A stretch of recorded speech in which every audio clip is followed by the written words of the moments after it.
Ժողովուրդ օրաթերթը գրում է. իրավապահները շարունակում են աչք փակել իշխանականների հարազատների կամ ՔՊԻ անդամների աղմկահարույց միջադեպերի վարույթների վրա, որոնք հետագայում անդառնալի հետևանքներ են ունենում, ինչպես եղավ Փարաքարի համայնքապետ Վալոդիա Գրիգորյանի դեպքում։ Բանն այն է, որ եթե իրավապահները 7 ամիս առաջ Մերձավան վարչական շրջանի նախկին ղեկավար Մեհեր Ախտոյանին ու նրա թիմին պատժեին, այսօր վենդետա չէր լինի։ Եվ ահա աչք փակելու հերթական թեման Ժողովուրդ օրաթերթին հայտնի է դարձել, որ ՔՊԱ-կան պատգամավոր Սերգեյ Բագրատյանի որդու մասնակցությամբ միջադեպի գործը կրկին կարճվել է։ ՀՀ քննչական կոմիտեն պաշտոնապես անդրադառնալով ԱԺ-պատգամավորի որդու օգոստոսի 4-ի միջադեպի գործին հայտնել է, որ քրեական վարույթը կարճվել է։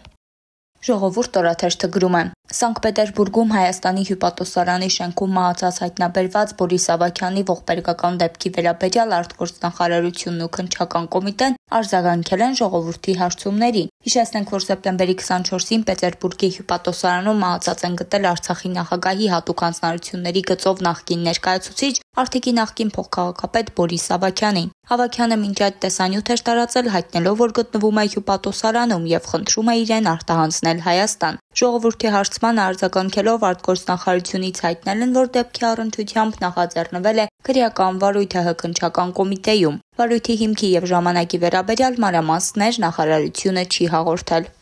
Հրապարակ թերթը գրում է Վարդան Ղուկասյանի հասցեին 3 սպառնալից հայտարարություններ են հնչել։ Փաշինյանը պատասխանելով Գյումրեցի պատգամավոր Կարեն Սարուխանյանի հարցին սպառնացել է, որ Ղուկասյանին դուրս են շպրտելու քաղաքական ու հանրային դաշտից։ Թերևս մտադիր են քրեական գործ հարուցել նրա դեմ ՀՀ ինքնիշխանության դեմ իբր արած հայտարարության համար։ Սարուխանյանին հարցրինք, ինչպես են Գյումրուն տրված համայնքապետին դուրս շպրտելու։ Դա պետք է անի առաջին հերթին Գյումրեցին, ասել է նա։ Հիշեցրինք, որ Գյումրին իր քայլն արել է եւ ամիսներ առաջ իր ձայնը տվել է հենց Ղուկասյանին։ Դա կարվի սահմանադրական օրենքով նախատեսված ձևերով որպես ժողովրդավարական երկիր, շարունակել է նա։ Անվստահության միջոցով, բայց ավագանիում ընդդիմությունը մեծամասնություն է, ունեն, բայց ցանկացած պահի կարող են չունենալ։